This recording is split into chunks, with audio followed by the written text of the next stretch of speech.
Hi everyone, Dallas here from Body Fabulous Pregnancy Fitness. Today I'm going to be talking about pelvic pain, pelvic instability, SIJ pain, SPD pain, or more commonly known as hip pain. Now this is a really common complaint during and after pregnancy. 1 in 5 women actually suffer from pelvic pain, and very often it can be dismissed as just lower back pain. So I want to take you through a few tips and pointers so you can work out if you have pelvic pain and also how to manage it. Okay, so the first thing is your posture. So one thing, if your posture is out of alignment, that is going to shift your pelvis out of alignment, which can cause pelvic pain. So during and after pregnancy, all the ligaments that surround your pelvis are very soft and they start to become very fine to make way and open for your pelvis to make way for the baby, okay? And what happens is a lot of women shift in their posture, which is only natural. If you have a baby that's anterior focused, you shift forward, and this can put a little bit of strain through your lower back and through your hip flexors. Now, your lower back is your sacroiliac joints that are at the top of your pelvis, okay? So it's not typically lower back pain. It might be the top of your pelvis. Now, another thing that happens is many women think, oh, the only exercise I can do during and after pregnancy is walking. But if you're having hip pain, I really recommend you don't go for very, very long walks.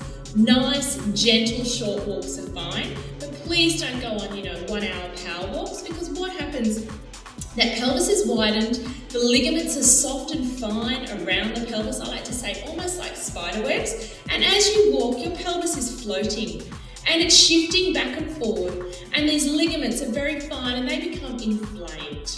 So you'll be feeling pain around your pelvis, and it might shift from one hip to the other hip, to the lower back, and also to your pubic bone. So if you're getting any of those symptoms, please watch your posture and please don't go on long walks. Now let's come back to posture. A couple of things that you need to be aware of when you're moving and how your posture is, and also when you're standing, and particularly if you're holding a bag or a child. So first of all, what can often happen is, I like to say, when you're at a desk or if you're getting out of a car, we need to pretend we're royalty, okay? How would someone who's royalty, like a princess, get out of the car? So you've got 1,000 paparazzi waiting to photograph you, and you're getting up from your desk or out of the car.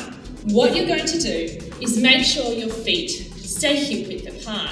So most people, when they're rushing and they get up from their desk or out of the car, the legs become splayed and you stand up this way. And as you can see, my pelvis is shifting and opening, and I'm straining through those ligaments, or they're becoming more inflamed if I have any pain there.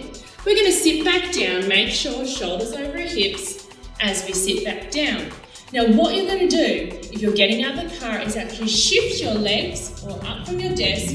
Make sure they're both side by side, in particular to give you balance at least hip width apart, okay? Then you stand up so my shoulders stay over my hips. So we're avoiding any of that split-legged movement. So when we talk about split-legged movement, that also means lunges. So a lot of women think, oh, okay, I've got pelvic pain and I can somehow stretch my way out of this pain. And I do see a lot of ladies doing lunges like this, okay? And as you can see, I'm tucking through my back leg, my shoulders are shifted back, and I'm putting a lot of pressure through that area that's already strained, those sacroiliac joints. So please don't feel that you can stretch your way out of pelvic pain. You can't. You're just going to make the area more inflamed. So what we need to do is nurture it. So another thing you need to be conscious of is how you stand, particularly if you're carrying a heavy bag or a toddler, or you're standing for long periods of time. So what a lot of women do when they're standing is automatically shift onto one hip. And again, as you can see, my pelvis is shifting out this way, and what is happening to those ligaments surrounding my pelvis?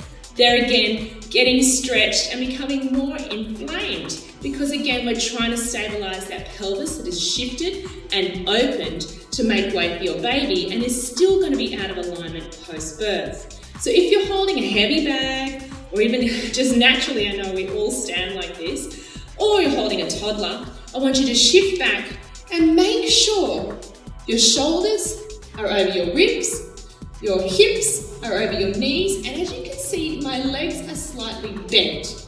Okay, so I'm spreading that load down my legs, taking the pressure off my lower back, rather than standing either with my hips shifted, or also another thing is shifting forward with the pelvis. And this can happen particularly if you've got a baby in a carrier, okay? And I know I'm one for this. I stand like this, and I used to have my baby in the carrier, and because of that weight, I felt like I had to shift my gravity back to hold the baby. And this can particularly happen if you're tired, or you've spent long periods of time in this position, you know, breastfeeding, or leaning over a cot, or we all do it, leaning over a phone. So let's just come back and even check yourselves in a mirror.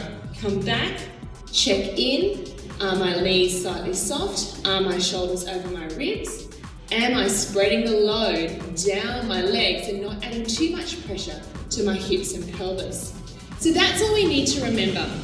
It's making sure when you sit down and stand up, how are your legs moving, okay? Are you splaying your legs? When you do have pelvic pain or any pain in your hips, please don't go into deep lunge stretches and feel that that's going to stretch your way out of pelvic pain. Be aware of your posture when you're standing with a bag, with a child on your hip, or especially when you've got a baby in a carrier. And hopefully this will help protect you a little bit more from pelvic pain. Now, if the pain does persist, it's really important you go and see a women's health physio. They can give you some options for the pain. You can wear a special supportive belt, okay? That's not a waist trainer, that's a belt which is going to help you, okay? So it's really important you see a medical practitioner about this. Also, if you're feeling any pain in your hips or your pelvis, whether you do any of my workouts or any other workouts, please stop, okay? You need to nurture this.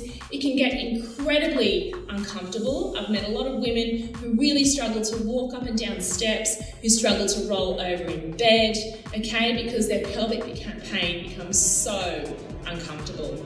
I hope these tips have helped. Please let me know if you have any feedback or leave any comments. I look forward to connecting with you.